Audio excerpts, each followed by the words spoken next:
പീരുമേട്ടിലെ സീതയുടെ മരണം പോലീസ് സമഗ്രമായ അന്വേഷണം നടത്തണമെന്ന് CPIM ഇടുക്കി ജില്ലാ സെക്രട്ടറി CV വർഗീസ്. ഫോറസ്റ്റ് ഉദ്യോഗസ്ഥനല്ല, കൊലപാതകമാണോ അല്ലയോ എന്ന് പറയേണ്ടത്. ഭർത്താവ് കുറ്റക്കാരനാണെങ്കിൽ അത് അന്വേഷിച്ച് പോലീസ് പറയട്ടെ എന്നും അദ്ദേഹം പറഞ്ഞു. സീതയുടെ മകൻ താനാണ് അമ്മയെ ആനയുടെ ചുവട്ടിൽ നിന്നും വലിച്ചു മാറ്റിയതെന്ന് പറയുന്ന വീഡിയോ പുറത്തു വന്നിട്ടുണ്ട്. ഒരു നിരപരാധിയും ശിക്ഷിക്കപ്പെടാൻ പാടില്ലെന്നും CV വർഗീസ് പറഞ്ഞു. ഞാനിന്നലെ ഈ സംഭവം ഉണ്ടായി സ്ത്രീ മരിക്കാനിടയായ സാഹചര്യം അനുസരിച്ച് അവിടെ പോയിരുന്നു.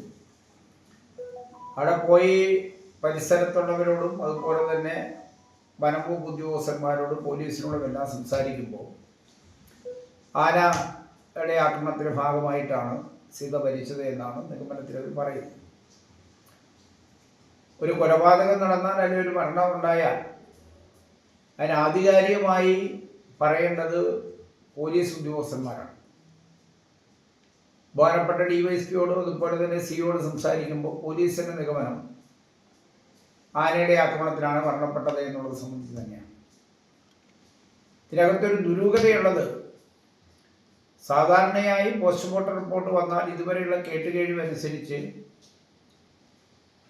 ഏത് ഡോക്ടറാണോ പോസ്റ്റ്മോർട്ടം നടത്തുന്നത് അവർ ബന്ധപ്പെട്ട പോലീസിലാണ് റിപ്പോർട്ട് കൈമാറുന്നത്.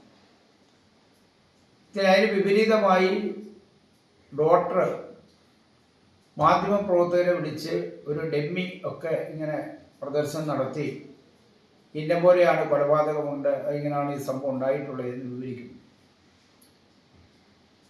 ആ വിവരിക്കുന്നതിനകത്ത് അദ്ദേഹം പറയുന്നതിനൊക്കെ ഒരുപാട് ദുരൂഹത നിലനിൽക്കുന്നുണ്ട്. അതുകൊണ്ട് ദുരൂഹത അവസാനിക്കണം. ആധികാരികമായ ഒരു മരണമുണ്ടായാൽ അത് കൊലപാതകമാണോ, സ്വാഭാവിക മരണമാണോ, അല്ലെങ്കിൽ ആനയെ വെട്ടി ആണോ മരിക്കാനിടയായതെന്ന് ആധികാരികമായ അന്വേഷണത്തിലൂടെ പറയേണ്ടത് പോലീസാണ്. വനംവകുപ്പ് ഉദ്യോഗസ്ഥന്മാരെ അത്ര ചുമതല ഗവൺമെന്റ് ഏൽപ്പിച്ചിട്ടില്ല. മാത്രമല്ല, ഈ സംഭവം ഉണ്ടായതിനു ശേഷം തലേ ദിവസം രാത്രിയിൽ തന്നെ ഡോക്ടറുമായി DFO വിശദമായി സംസാരിച്ചിട്ടുണ്ട് എന്ന് പറയുന്നു.